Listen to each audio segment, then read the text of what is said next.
Hey, what's going on? I think we're live. It says we are. I never know with this thing because it takes just a few seconds. It could have gotten me mid sentence. Boop, boop, ba doo boop. No, with this thing because it takes just a few. Seems like it's working. I would like to get rid of that. But, all right, what's up, guys? How's it going? Little backstory before I begin the actual podcast today. Um, I was reading Secret Number One in Jim Edwards' book, Copywriting Secrets. I'd gotten the privilege and the honor to actually um, go through that content in the Copywriting Secrets Masterclass, which was made available to us in the Two Comma Clubettes membership area, and it was amazing. And it was really one of those moments where I decided, or it was decided for me. It was like I was being guided in a way that copywriting is my thing. It goes along, and I didn't really understand why until at Funnel Hacking Live, Russell Brunson said, Expert Secrets is basically intro to copywriting. And that goes right along with storytelling and attractive character and things like that. That's the thing. I didn't understand that for a while. And I was reading, Jim Edwards handed me a copy of Copywriting Secrets. Thank you, Jim. One night at Funnel Hacking Live, I can't remember exactly which night it was, but that was very special to me. And, it was something that I've really been looking forward to. I say, I'd gone through the Copywriting Secrets Masterclass, which is one thing, but I know that whenever I read something, it absorbs just a little bit better. Even though, and this is just, Russell Brunson 101 on this a little bit, people will pay more for the same information, the same content repackaged in a different way. And as I'm reading this, like in my mind, I go back to last April, May, whenever it was somewhere in there that he was actually doing that class live, and I could hear his voice. And it's like, I know this stuff already. Like, I've heard this, I've seen it, but for some reason it just sinks in more whenever you read it, because you can kind of be listening to it going on in the background. Even like I was paying attention to it, but there would be times my phone would ding or go off, and I'd be working on a funnel or something else was going on while I was listening to it. But whenever you read something, whenever you like truly read something and look down, it's like you're in it 100%. So that's why I like to also read the content too. I may be a little bit weird on that for some people's perspective, but that's just how it is for me. But anyway, I say all that to say I was reading Copywriting Secrets last night, and I was on secret one. I'm trying to limit myself to just one secret per day, because that's sort of my rule. If you learn something, there's a process that I have to go through before I can learn something else. And it was something that I literally forced myself to do for a long time. And that was learn, teach, implement, document, repeat.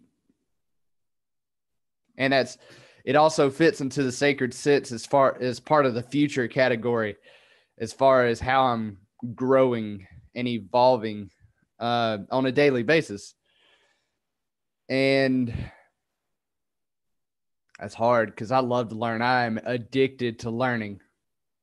But I was reading Secret Number One, and he was talking about how he had this neighbor who was an old Southern gentleman who required a 20-minute warm-up conversation before you could get down to business, complete with a deep breath. Like, and that's so true. I grew up in the South, and it was just flat out impolite to just cut to the chase. Like, that is so against the norm in the way I was raised. It's like you carry on polite conversation. You talk about the weather, you talk about sports, you talk about this, that, and the other. And then there comes this big, all right, now what this conversation is really about, what this thing's been leading to. And I just thought it was funny. It struck me. It was like I didn't realize that I'd been almost doing the perfect webinar my whole life just to get to the point where the business happens. And whenever I had that realization, that I was like, dude, I get it now. I mean, I always, like I say, I get it now at least once every couple of days, and I end up being wrong still. But, it's just so cool. Like, it's so cool knowing that copy of Copywriting Secrets was handed to me by Jim Edwards, somebody I look up to and admire a whole lot. So thank you, Jim. And, that's kind of leading me into my podcast today about leaning in to the fear, because my problem way back when, before I really understood copywriting, was I was going about it that way. I was doing all these lead-in conversations, and people would be like, what the fuck is the point, Marty? And I'd be like, I don't, like, give me a while. I'll get there. Like, I'll get to the point. So that's kind of apparent in the first at least 40 to 50 podcast episodes. I danced around. I told stories. I told parts of stories. But people are still like, Marty, I don't really know you, and I don't really understand you. And, as soon as I got to the point, like I learned how to get to the point, I learned to say I'm performance enhancement and personal development for married entrepreneurs who are gamers. It's like, that's what I do, or have been gamers in your past. Maybe you're not playing now. Maybe, it's like you're on your entrepreneurial journey and games are not a part of your thing right now. But there's something you are doing for fulfillment.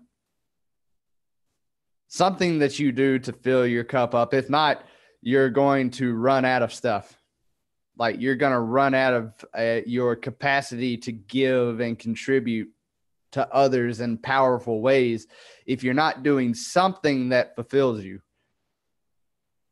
Now, obviously, you try to tie this in with your business, but I was talking with Luke the other day about this. Luke was on the podcast yesterday. Thank you again, Luke.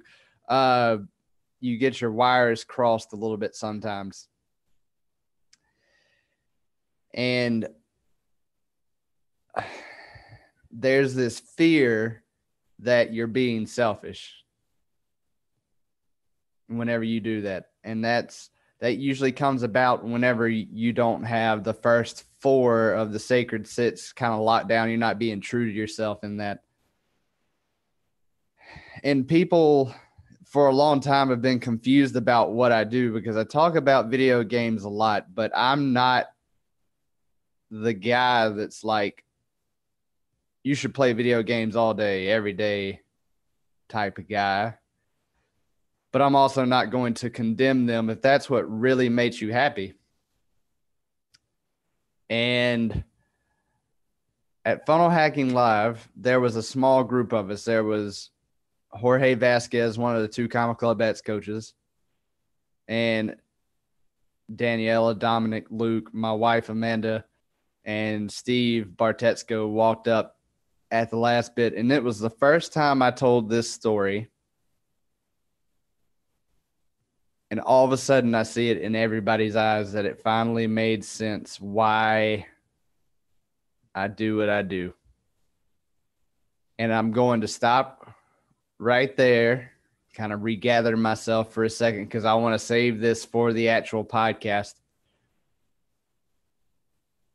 Because this is big. I've told parts of this story. I've alluded to this, but I've never been so real, raw, and relevant, to put it how Garrett White of Wake Up Warrior would put this. So if you guys are ready, I'm ready. I'm about to do this.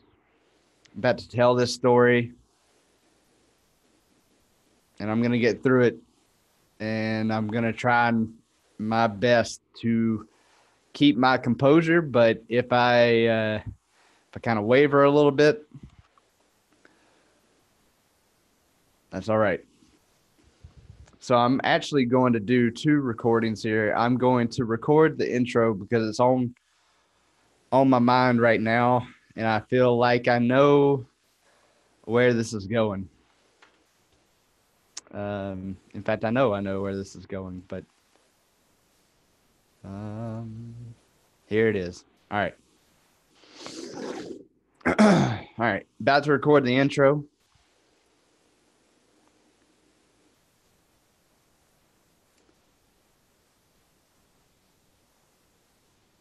What is it that you fear the most? What would happen if you actually leaned in to your fear and you unleashed your true potential? Today, I'm going to tell you the story of how I did just that at Funnel Hacking Live with a small group of people that I barely knew, and how that set me free. And I'm going to step into my pain and tell that story again for my listeners here on the podcast, so you know that you are not alone, and you know that you have the power to lean into your greatest fear and become the hero that you were meant to be. Anybody excited? Was that a good intro? From the heart, 100%. Okay.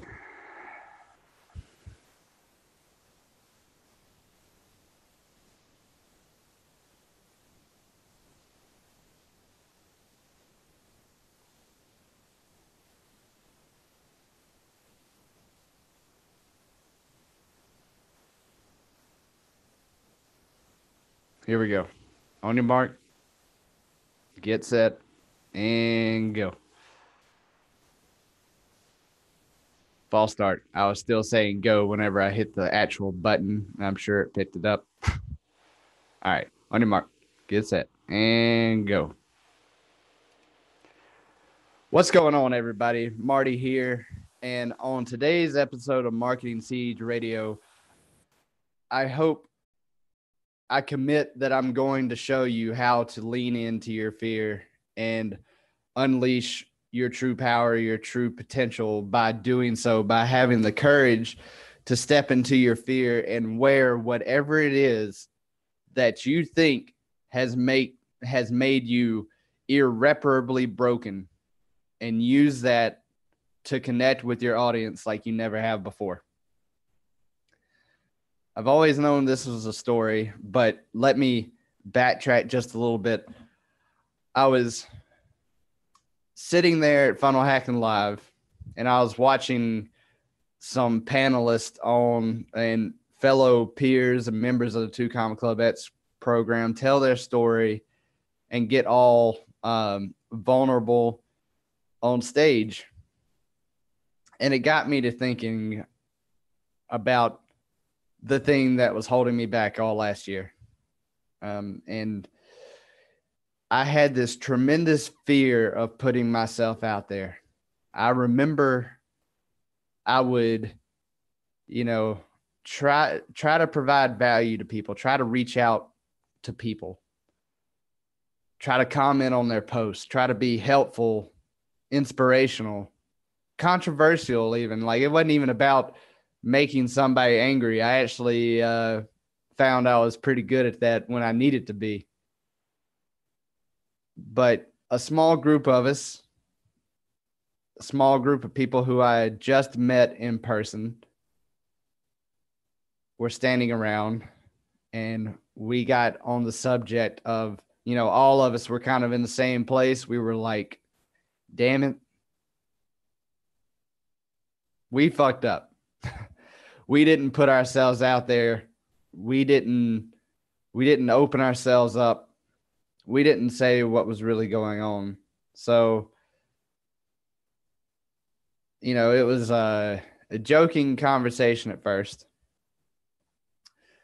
But then all of a sudden, I just felt the voice in me say, it's time to tell your story to somebody other than your wife or a professional or somebody who knows what went on way back when in your senior year of high school. But to understand that, I got to back up just a little bit. I was always a good student. I was always a straight A student. In fact, whenever I did come home with a B, occasionally, I was in trouble. There were consequences. My dad was a college professor, and he was, thankfully, I'm thanking him as I say this, thankfully, he was very hard on me. He wanted me to apply myself to the best of my ability at all times. And I grew up with my mom telling me on a daily basis, and this sticks with me every single day, do the best you can do. Oh, excuse me. Sorry. Be the best you can be and do the best you can do, and you'll go far in life. I have the best parents in the world. So I grew up through high school. I was bullied all through middle school. It began in elementary. I was the youngest, weakest kid. And I was bullied and picked on. Was not good with girls at all. In fact, this is embarrassing to even say right now, but I guess I'll go ahead and throw this out there too. I was 19 before I even kissed my first girl. I was ignored during high school. I was an athlete. I played baseball, but I was also in the band. One of the very few at my school who towed the line between both of those worlds. And so I found myself being alone most of the time. I had very few friends. The ones I had were good. So, I have fond memories of, playing baseball, participating in the band, and going out there and getting it. I was always so busy, but whenever we rested, I remember when my dad would come home from summer school, whenever I'd be out of school, we would play Ken Griffey Jr.'s Major League Baseball on the Super Nintendo. We would play Street Fighter, Mortal Kombat. And my dad suffered from chronic fatigue syndrome. It almost took him out. Doctors couldn't explain why way back when. And so that was our way of connecting. I talk about my bad knees. He had the bad knees before me. But he was always there. He was always working with me on pitching in baseball. He was always there and my mom was too, always there for every baseball game. But as I went into junior high and high school and kept getting bullied and felt more and more alone, I used those video games as an escape. One of my favorite games growing up was Splinter Cell. I always pretend to be Sam Fisher, because I love playing stealth games, and I always loved this concept of in and out, just a ghost. No one sees you. No witnesses, no evidence. It was like you were never there. And I connected with that because that's how I felt. So after months and months and months and months of begging, I finally talked my dad into getting the internet so I could play on Xbox Live, because I wanted to play Splinter Cell Pandora tomorrow, Spies versus Mercenaries. That was my first game, my first love of online game. And in there, I met this girl, this woman. She was 23 and she had 3 kids. And I was about to graduate high school. I was about to go to pharmacy school. And like I said, I was alone, 17 years old. And so I connected with her. Very soon after that,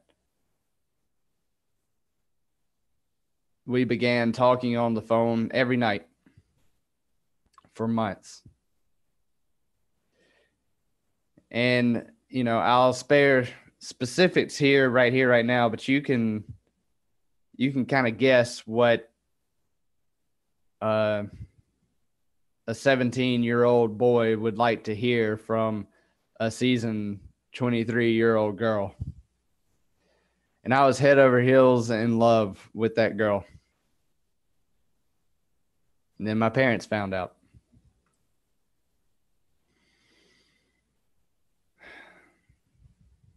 The police, you know, the local sheriff was about to get involved, and my parents stepped in and intervened. And come to find out anyway, this person was not who she said she was. This person was a con artist. You know, she was just using me and manipulating me, getting her kicks out of me. She wasn't even really who she said she was. And at that point in my life, everything began to fall apart. Everything was, you know, just like food turned to ash in my mouth.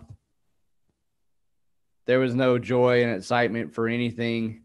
I remember we played Simpson Academy in the middle of the season, and Simpson Academy was the powerhouse of the state. And we had gone down there. I pitched that game, and I've spoken many times about how slow I pitched and for the reasons why, but I pitched that night and we beat them. Good friend of mine came in who threw fire after I threw turtle shells, let's call it, and closed them down. We won. I didn't care. I was heartbroken. But I was, you know, I was seemingly the hero.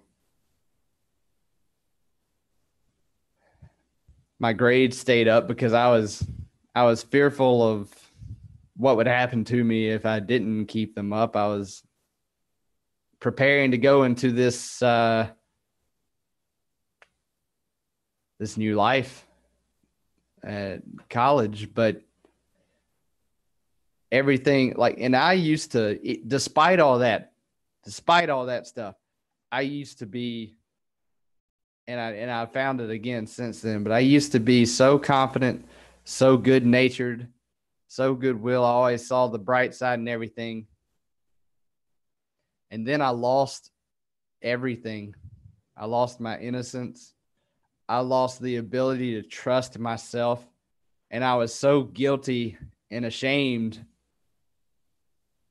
of what I had put my parents through, the situation I had put them in. And it all began to fall apart.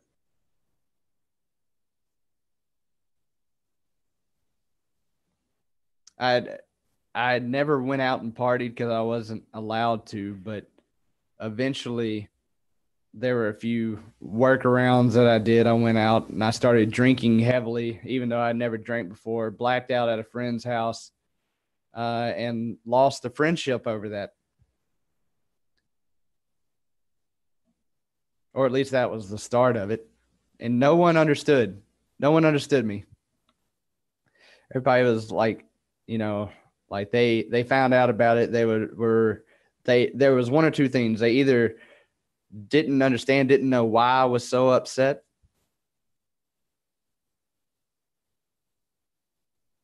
or they laughed. They made fun of me. And then, graduation came. I had literally given everything I had. We replayed that same team in the playoffs and lost to them. I pitched that game, and I did horrible. And we lost, and everything was coming apart. Graduation night came. I graduated salutatorian. High honor roll. But I was done with everything.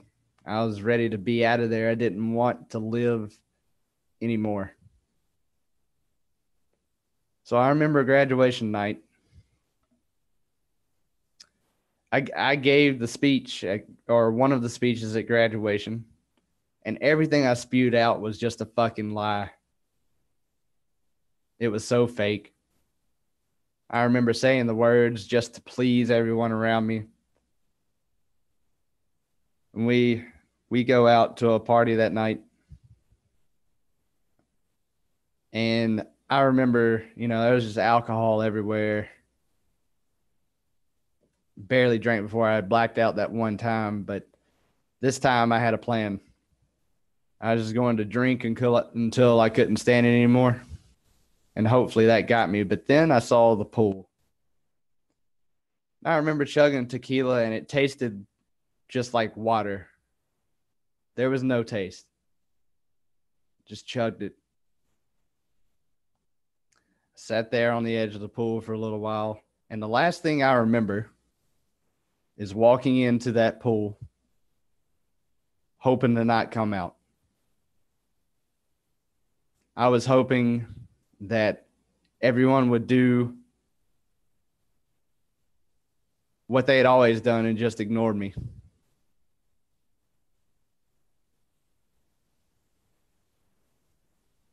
But somebody went in there and pulled me out, realized they didn't know if I had done it on purpose or had just gotten stupid. I woke up the next morning outside on my side in throw up.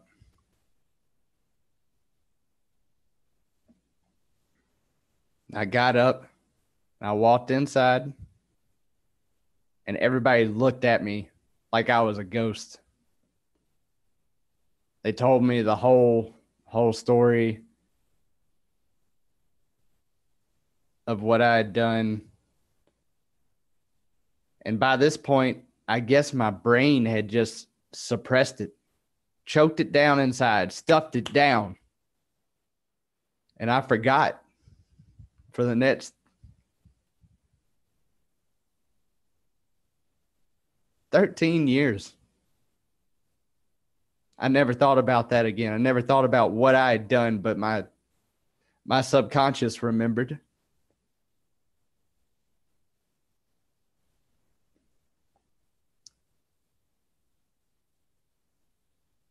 So I went on to college, first year. Had a few girls. Again, like, still hadn't kissed a girl at this point. Had a few girls play with my emotions. Just kept playing video games, just kept escaping into it. But, it was like when I was having a good time, I was having a good time, but I didn't understand why all I wanted to do was that. Ended up meeting the girl who would become my wife the next year. Let's talk about a fast closer whenever it's the right one. I met her on my birthday, and within the week, we were together. And it was the most wonderful thing ever. I just knew that we were going to graduate college, grow up, and live happily ever after together with no more problems.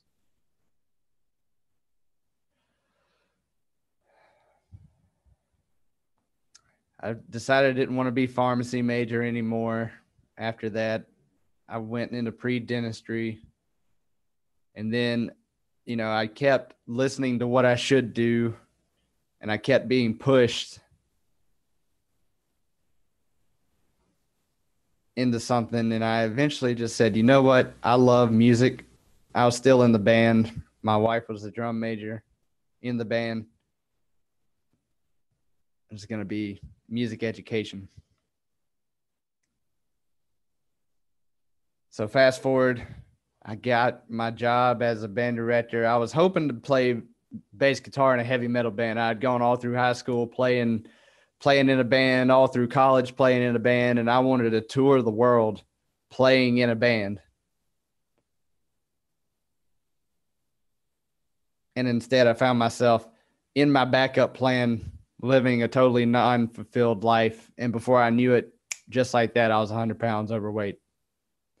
And it stayed like that. And I'd come home and I would play video games and drink into the wee hours of the morning. I was very disconnected from my wife.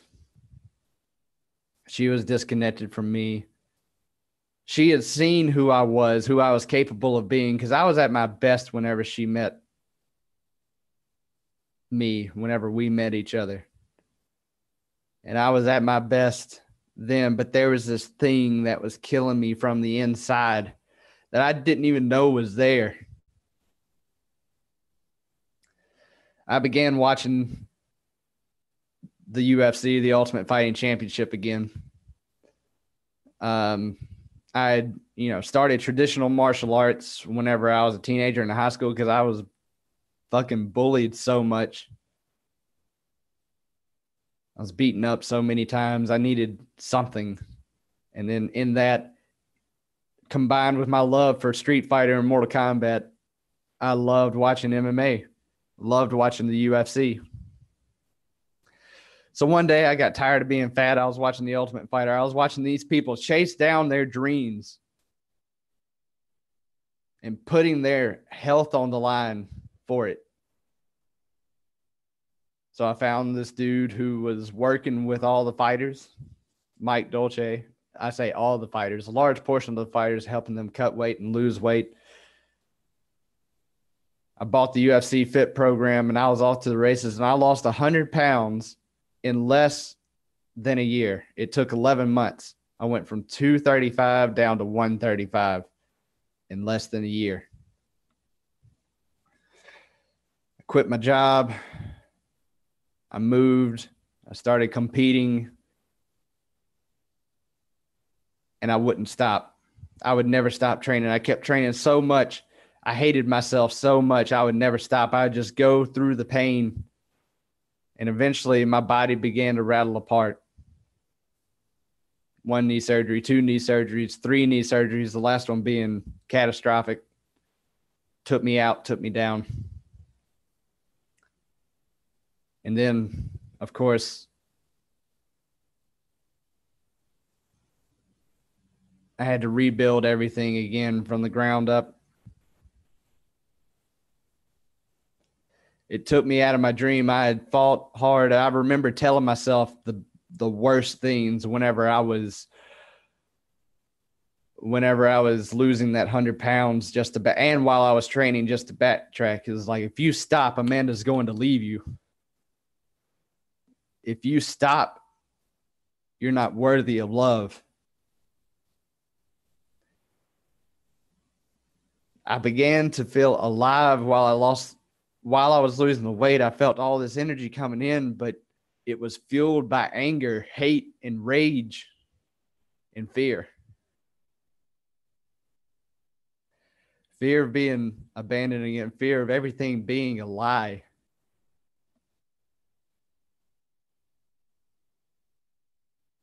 I was trying to build my business, and I was personal training people at the time too. Like, I was hustling everywhere. I was doing everything I could because I wanted to bring my wife home from her work. I wanted to be that person that I knew I could be.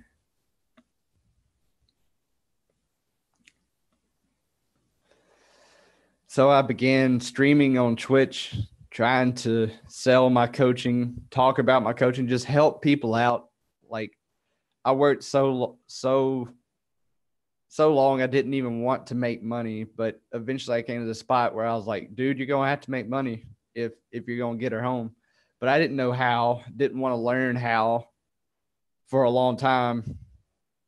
And then at the same time, as soon as I was able to walk again after my ACL surgery, I didn't want to sit down anymore. I wanted to keep walking, keep moving, because that put me back in that deep, dark place I had put down, but I still didn't know what the root of it was. I began studying marketing and internet marketing and saw the potential of the internet. There was just one problem. It was like I had this tremendous internet trauma. I had this deep distrust for anyone I met over the internet. And that was the reason why I got into it. It's always has been. It's like I made this, Luke Petroza, the guy that was on the podcast yesterday, made one of the best.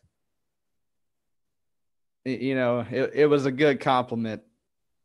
I was talking about, Russell Brunson and ClickFunnels. He's Batman whenever they do Justice League kind of stuff. And I'm kind of like Batman with the internet. It's like, why bats? It's like, because I'm afraid of bats. It's like, well, why try to be an internet marketer? Because I'm afraid of the internet. I'm afraid of people. I'm afraid of what people are capable of. Not only because I know what people are capable of, but I know what I'm capable of. I know it's been done to me in the past. So I leaned in, and as I'm telling the story, which was, by the way, much shorter, I kind of got to the point much faster because we all had things to go, things to do, places to be that night. But everybody's jaw dropped, and I was like, I knew that was the story I had to tell. I could tell by everybody's expression that now they understood me. They understood why I was doing the things I was doing, why I wanted to be personal development, performance enhancing for married entrepreneurs who were gamers. Because I got to tell you, like, there were some rocks thrown at video games at Funnel Hacking Live that I wasn't very happy about. There was one episode of the podcast where I remember, like, asking, why am I aggressively defending all of this? And I didn't know. The moment that I realized that this is what it was that night in that pool was whenever I, for the first time ever, after being married to my wife for 7 years, that I ever told her that story. And I began just bawling, crying as I'm telling her, because it was literally hit me what I tried to do. It was the first time I had remembered. And I did have someone to forgive for that. And that was myself. And then it became obvious to me. No wonder I was suffering through all these phantom ailments back whenever I was grinding myself into the ground again for my business this last summer. As soon as I told that, it set me a little bit free. Then I sought help, went to a counselor, told that story again and again, same thing, boom. I held it in. I told a good friend of mine,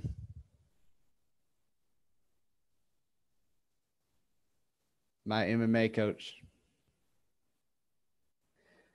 And then I told those people who I had only met over the internet in person the other night at Funnel Hacking Live.